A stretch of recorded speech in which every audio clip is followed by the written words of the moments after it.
Bonjour à tous, dans cette vidéo j'aimerais vous présenter la période littéraire du classicisme ou donc le XVIIe siècle de la littérature française.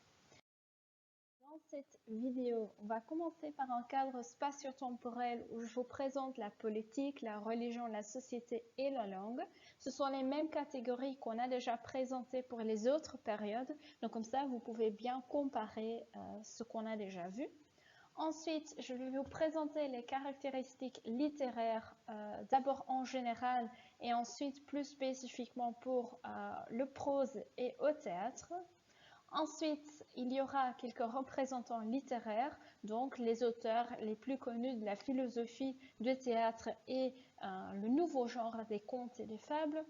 Et ensuite, à la fin de la vidéo, je vous explique encore un peu plus concernant les fragments, un peu de contexte pour pouvoir comprendre le contenu des fragments. Commençons alors par le cadre spatio-temporel et la première partie, c'est donc la politique. Vous allez remarquer dans cette présentation, j'ai parfois indiqué des petites parties en gris. Ça veut dire que ces parties ne font pas partie des choses qu'il faut connaître, mais c'est tout simplement pour vous montrer un peu ce qui se passe dans d'autres périodes ou pour vous donner un peu d'informations supplémentaires. Donc, comme ici, on a tout d'abord la politique. Pendant le XVIIe siècle, il y a une monarchie en France et la monarchie du XVIIe siècle a commencé avec Henri IV, aussi appelé le Grand. Il est malheureusement assassiné et c'est Louis XIII qui va succéder à son père. Louis XIII ou Louis le Juste. Et comme il est seulement un enfant à la mort de son père, il va régner avec le cardinal Richelieu. Ce sont deux rois qui sont fort appréciés par le peuple, ce qui sera très très différent avec le roi qui suit, Louis XIV, qui est comme son père aussi enfant quand il doit commencer à régner la France. Donc au début de 1643 jusqu'à 1661, il va régner avec le premier ministre Mazarin. C'est donc surtout Mazarin qui va prendre toutes les décisions du pays et ça va causer des problèmes avec le peuple. Au milieu de cette période, on a une forte opposition contre le ministre Mazarin et cette opposition, cette petite révolution s'appelle la Fronde. Et c'est surtout la noblesse, tous les nobles qui ne sont pas vraiment contents avec toutes les décisions de Mazarin et du roi. Vers 1661, Louis XIV est adulte et il va décider de régner seul. Il a donc, à ce moment-là, on peut vraiment parler d'une monarchie absolue parce qu'avec Louis XIV, il n'y a aucun pouvoir pour le Parlement et les ministres. Il y a encore un Parlement, mais Louis XIV ne va pas écouter son Parlement, ne va pas écouter ses ministres. Et en même temps, il n'y a plus de pouvoir pour la noblesse. Louis XIV a été déçu par les nobles. Il va donc punir la noblesse pour la Fronde, pour l'opposition. Donc la noblesse n'a plus de pouvoir. Qui est alors Louis XIV? Louis XIV a le surnom le roi soleil. C'est quelqu'un qui adore tout ce qui est luxe. On connaît tous son palais à Versailles, en dehors de Paris, où il a donc tout ce qui est luxe intégré dans un bâtiment. On a un vrai château, il y a un théâtre, il a ajouté des décorations en or, et donc cette préférence pour le luxe, qui est vraiment exagérée, cause des problèmes financiers pour la France. Le peuple doit payer, mais ce n'est pas toujours facile à faire. Louis XIV est aussi connu donc pour l'élimination de la noblesse. On a déjà parlé de ça, mais c'est quelqu'un qui veut quand même contrôler la noblesse. Ce n'est pas parce qu'ils n'ont plus de pouvoir qu'il ne veut pas savoir ce que la noblesse va faire. Donc, ce qu'il va faire, il va inviter la noblesse à la cour pour assister au rituel. Un exemple, c'est le lever du roi. Donc, chaque fois, le matin, quand le roi se lève, la noblesse est invitée pour regarder. Ils peuvent donc regarder comment le roi se prépare pour une nouvelle journée.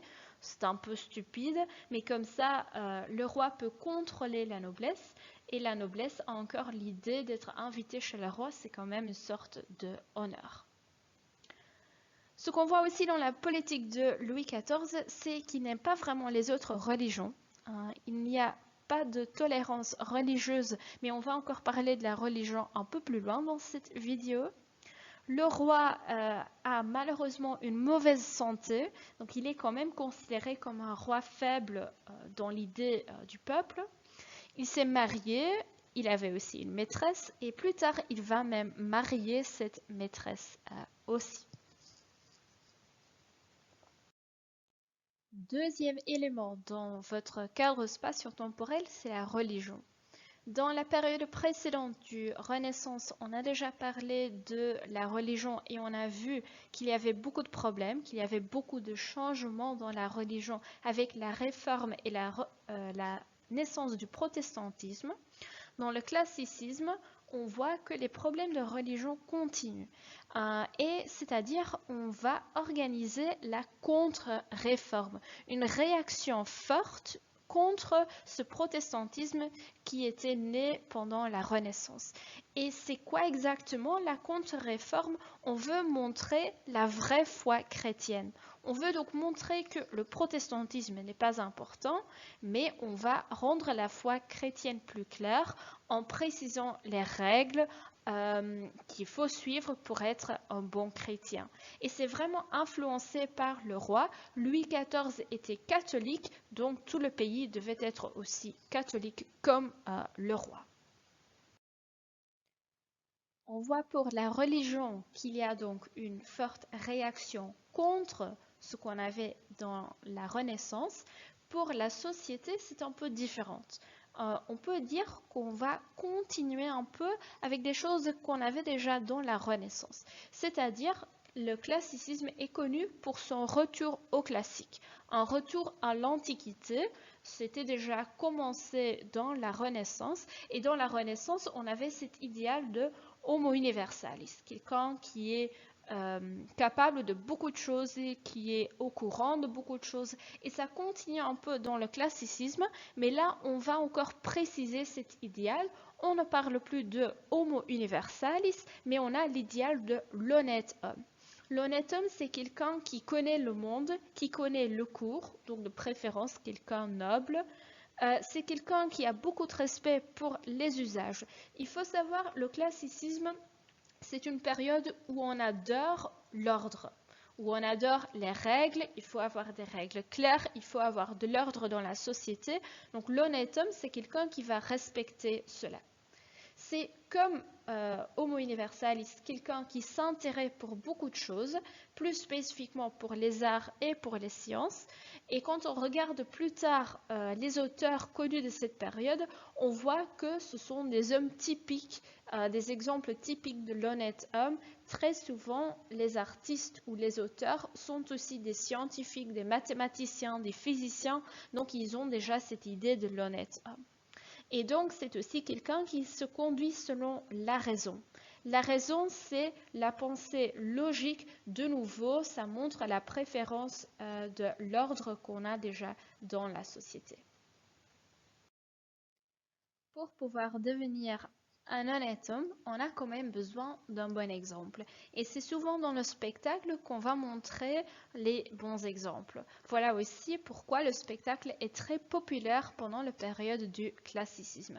Et c'est tellement populaire que le roi va même financer et protéger certains auteurs ou certains théâtres.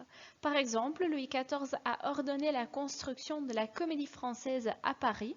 Vous voyez le bâtiment sur l'image. Et ce bâtiment existe encore aujourd'hui, plus ou moins dans la même forme que vous voyez ici. Il va aussi protéger les auteurs et les dramaturges qu'il aime, et il aime vraiment les pièces de théâtre de Molière. Ça veut dire que Molière est payé par le roi pour écrire des pièces de théâtre. Et très souvent dans ce spectacle, il est important de rire. Grâce au spectacle, on peut dénoncer les vices de la société. On peut donc rire avec toutes les choses qui sont mauvaises dans la société, qui sont un peu bizarres de l'homme, et ça aide bien sûr à contrôler la société. La dernière chose qui change encore beaucoup pendant le classicisme, c'est la langue française. On a déjà vu pendant la Renaissance qu'on va faire des efforts pour diffuser les connaissances en français. Comme il y avait beaucoup de changements dans la société, on avait aussi besoin d'un nouveau vocabulaire et on a vraiment fait de la promotion pour la langue française. Ça continue encore pendant le classicisme. Par exemple, en 1634, on a la fondation de l'Académie française par le cardinal Richelieu. Et avec cet institut, avec cette école, on va essayer de contrôler, de normaliser et de perfectionner la grammaire et le vocabulaire. Il faut savoir, le français est déjà énormément populaire. Il y a beaucoup de personnes qui parlent le français, mais il n'y a pas vraiment un français. Il y a beaucoup de variations, il y a beaucoup de dialectes. Et pour la littérature, pour les connaissances, il est important d'avoir un français qui est quand même un peu identique. Donc l'Académie française va dire quel est le français correct, quelles règles de grammaire il faut respecter, quel vocabulaire on va utiliser pour tel ou tel phénomène. En même temps, l'Académie française va aussi promouvoir l'emploi du français dans le monde, comme à la cour.